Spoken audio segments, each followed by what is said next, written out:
एक 14 साला लड़की जो कि अपनी माँ से नफरत करने के बाद अपनी माँ को कत्ल कर देती है। उसने शूटर्स हायर किए, 365 पाउंड उनको पे किया। उसने उस लाश को एक शॉपर के अंदर पैक किया। पैक करने के बाद फिर उसको ठिकाने लगाया। अस्सलाम वालेकुम जी, दिस इज़ फैसल खान सूरी। नाज़रीन, बहुत अहम ख़बर आपके साथ शेयर करने के लिए हाज़िर हुआ हूँ। ये ख़बर सबसे बड़े अखबार में लगी है, दुनिया का सबसे बड़ा अखबार है जहाँ पे ये ख़बर शाया हुई है। बहुत तवज्जो के साथ सुनिएगा। एक 14 साला लड़की जो कि अपनी माँ से नफ़रत करने के बाद अपनी माँ को कत्ल कर देती है। कत्ल करने के बाद अपनी माँ की लाश को किस तरह से फेंकती है और चंद दिन अपनी लाश को कहाँ रखा जाता है और नफ़रत क्यों करती है अपनी माँ से ये 14 साला लड़की, इसके पीछे बुनियाद क्या होती है वो मैं आपको तफसील से बताता हूँ। ये वाक़या पेश आया है रशिया में और एक 14 साला लड़की जो कि रशिया में रहती है और माँ और बेटी दोनों एक फ़्लैट में रहा करते थे। फ्लैट में एक लड़के को इस लड़की की माँ रखती है, रेंट पे वो फ्लैट देती है और चंद दिन ही गुजरते हैं तो माँ चूँकि जॉब पे जाया करती थी तो माँ बहुत लेट आती थी और बच्ची और बच्चे के दरमियान, यानी कि लड़का और लड़की के दरमियान कुछ दिन बाद ही चक्कर चलना शुरू हो गया। चक्कर चलने के बाद माँ को तो मालूम नहीं था कि चक्कर चल रहा है। एक दिन माँ अचानक से जब फ्लैट में वापसी हुई माँ की अचानक से, तो माँ ने इन दोनों को रंगे हाथों पकड़ लिया। माँ ने काफ़ी हाइपर होके बच्ची को डांटा। 14 साला बच्ची थी, छोटी सी उम्र थी। माँ ने कहा कि ये तुम क्या हरकत कर रही हो। माँ ने जज्बात में आके उस लड़के से कहा कि तुम इस फ्लैट से निकल जाओ। निकलने का कहा, लेकिन उसको टाइम दिया, टाइम पीरियड दिया कि तुमने इन घंटों के दरमियान तुमने ये फ्लैट छोड़ देना है। खैर, वो घंटे गुजर जाते हैं, लड़का वहाँ से चला जाता है, लेकिन जिस तरह से रिएक्ट किया था लड़की की माँ ने, 14 साला लड़की की माँ ने, वो रिएक्शन लड़की के दिलो दिमाग में बैठ चुका था।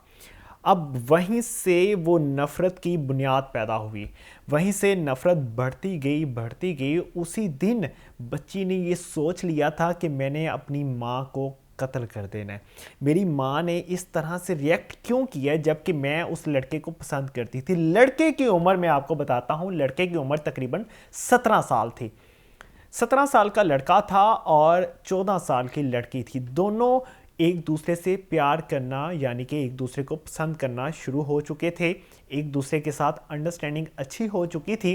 चंद घंटे गुजरते हैं तो वो लड़का तो वहाँ फ्लैट से चला जाता है, लेकिन माँ अपने लिए नफ़रत पैदा कर लेती है अपनी बच्ची के दिल में।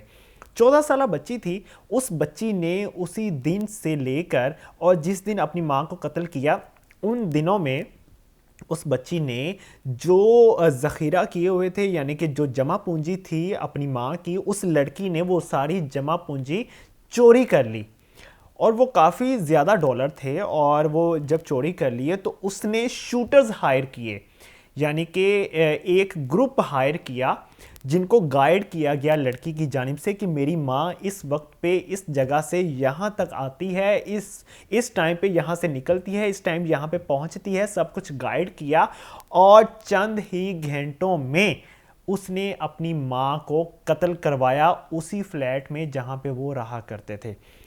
अब उन शूटर्स को कहा कि तुम आ जाओ पहले से ही, जब मेरी माँ आएगी फ्लैट में तुमने कत्ल कर देना।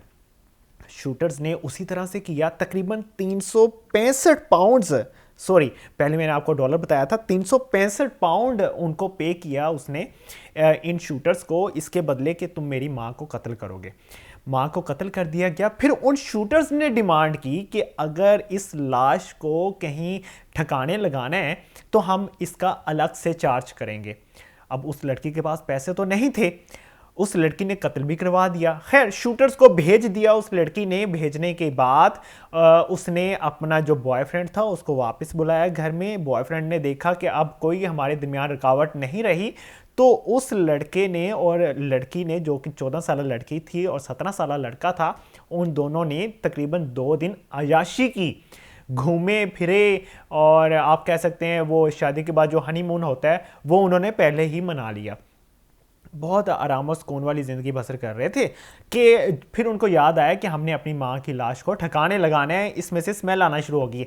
फिर उन्होंने उस लाश को एक शॉपर के अंदर पैक किया, एक बैग के अंदर पैक किया।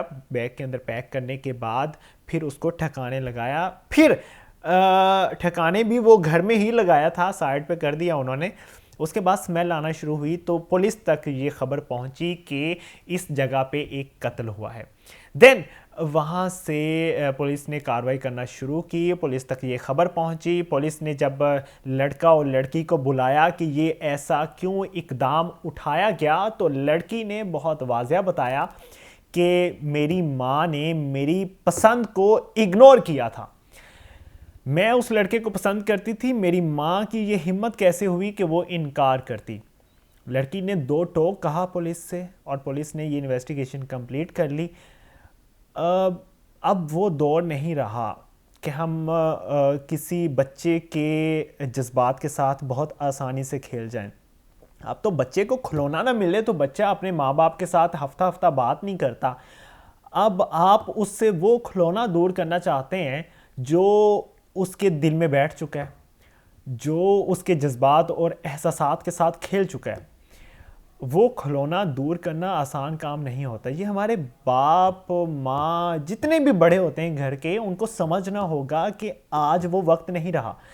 मैं कहता हूँ कि अगर बच्चा बालिग एक दिन बाद हो रहा है ना, तो एक दिन पहले उसका रिश्ता तय हो जाना चाहिए कि कल तुम्हारी इसके साथ शादी है, बजाय इसके कि हम कोई बच्चों के ज़रिए ऐसा इकदाम उठवाएं कि बाद में हमें पछतावा हो कि हमने क्या कर दिया। हम आज ये नहीं सोच रहे, ये हमें कल को पछतावा होगा। वो एक मुफ्ती हैं कराची के, वो बहुत वाज़िया कहते हैं, बहुत वाज़िया पैगाम देते हैं कि काश मैं हुक्मरान बनूं, मैं इनको डंडे मार मार के इनके निकाह करवाऊंगा, इनकी शादियां करवाऊंगा, और एक एक नहीं शादी करवाऊंगा, 4-4 शादियां करवाऊंगा। आजकल पहले दौर में माँ बाप पास होते थे, बच्चे जो देख रहे होते थे माँ बाप को पता होता था। आजकल आपके हाथ में एक गैजेट होता है, उस गैजेट का इस्तेमाल बहुत ज़्यादा हो चुका है, सोशल मीडिया का इस्तेमाल बहुत ज़्यादा हो चुका है, और इसका इस्तेमाल आप नहीं रोक सकते, और नई नस्ल को आप किसी तरह से कंट्रोल नहीं कर सकते। को एजुकेशन हो चुकी है, एजुकेशन के दौरान ही बच्चे एक दूसरे को पसंद कर लेते हैं। अगर पसंद का इजहार कर देते हैं तो माँ बाप को चाहिए कि वो फौरी निकाह नहीं कर सकते तो सर मंगनी ही कर दें, ताकि उनको पता हो कि ये मेरा पार्टनर है, मेरे पास ही रहेगा। तो बजाय इसके कि बच्चे इस तरह का इकदाम उठाएं। दुआ ज़हरा का केस आपके सामने था, मुझे एक्सप्लेन करने की ज़रूरत नहीं है। इसी के साथ इजाज़त चाहूँगा। इस हवाले से जो अपडेट्स आएगी आप तक ज़रूर पहुँचाऊँगा। इस वीडियो को ज़्यादा से ज़्यादा शेयर कीजिएगा। जो बच्चे नौजवान हैं, बच्चे अपने माँ बाप से इजहार कर चुके हैं, तो प्लीज़ रिक्वेस्ट करता हूँ कि ज़रूर उनका निकाह कर दें, ताकि बाद में आपको किसी किस्म का पछतावा ना हो। अल्लाह ने के मान।